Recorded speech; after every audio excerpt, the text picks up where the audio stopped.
تحياتي، معاكم مؤمن شلبي وحلقة جديدة من برنامجنا وبرنامجكم خواطر زملكاوي. الحقيقة هي حلقة جديدة وسعيدة. ليه؟ لأن السوبر جنش بيطير بالزمالك بعيدا بفوز مستحق بكأس السوبر على غريمه التقليدي الأهلي.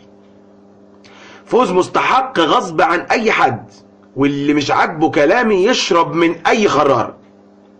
يا نهار ازرق على الكلام. لا بس كلمة تديك ثقة قوة. اللي مش عاجبه كلامي يشرب من اي خرارة. طب والله الراجل عنده حق يقولها. ليه فوز مستحق؟ لان المدرب اللي نفذ اللي هو عايزه هو اللي فاز بالماتش والبطولة. حلمي بدأ الشوط الاول بشكل متوازن، في محاولة منه لخطف جول وبعد كده نبقى ننام عليه. لما ما حصلش قرر انه يسحب الاهلي لضربات الجزاء، وبرغم ان انا شخصيا مش عاجبني الكلام ده لاننا قعدنا شوط كامل بندافع، بس الراجل نفذ اللي هو عايزه وده الاهم. طيب ليه مش عاجبني؟ مش عاجبني لان ازاي فريق بين صفوفه محمد ابراهيم وايمن حفني وباسم مرسي واحمد رفعت ومصطفى فتحي وستانلي وما يقدرش يشوف جول اكرامي غير مرتين ثلاثة بس؟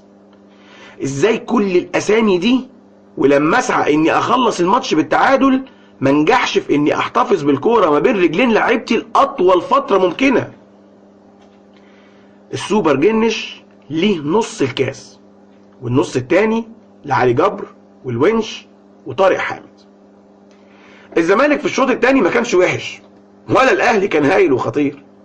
الزمالك بس كان بيقابل الاهلي من على حدود المنطقه، من هنا كان الضغط الحقيقي بيحصل، وقبل كده ما كانش فيه ضغط بجد، مجرد تحليق على الكوره.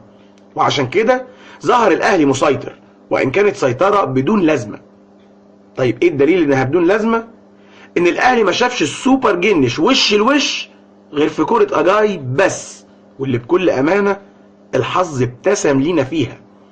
يعني الاهلي ما كانش مقطعنا ولا حاجه، احنا اللي كنا سايبين الملعب بطوله وعرضه للاهلي.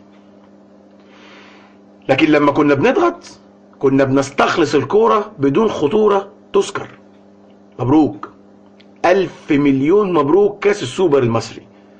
والحمد لله كنا بنحط عليهم في نهائي كاس مصر، بقينا بنحط عليهم في نهائي كاس مصر وكاس السوبر كمان، وعقبال الدوري ان شاء الله. عاش الزمالك، عاش حبه في قلبي.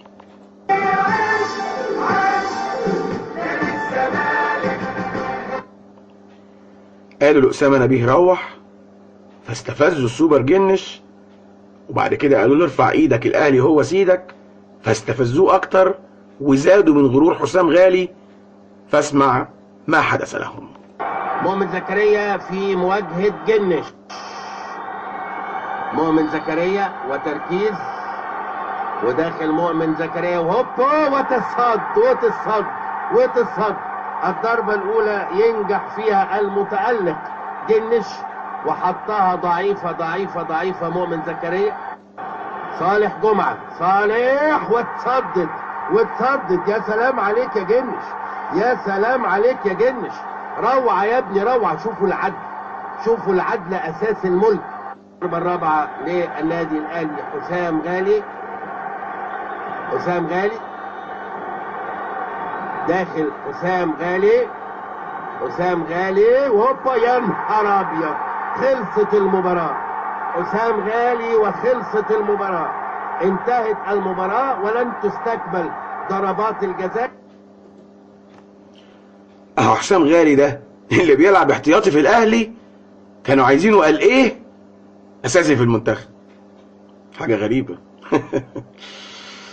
سؤال بس على الماشي، هو الكابتن محمد حلمي ايه الرسالة المهمة قوي اللي وصلت على موبايله خليته يسيب كل حاجة والاحتفالات والجمهور واللعيبة ويروح يشوفها؟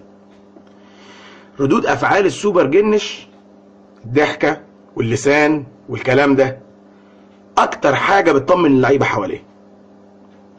رد فعل حجازي بعد ضربه الترجيح بتدل على قد ايه لعيبه الاهلي كانت قلقانه ان السوبر جنش وهي داخله تشوط.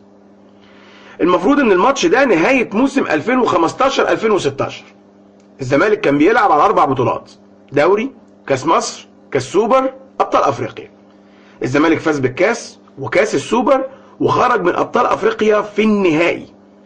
موسم بلغه الارقام ناجح جدا. افتخروا فانتم زملكاويه. مبروك.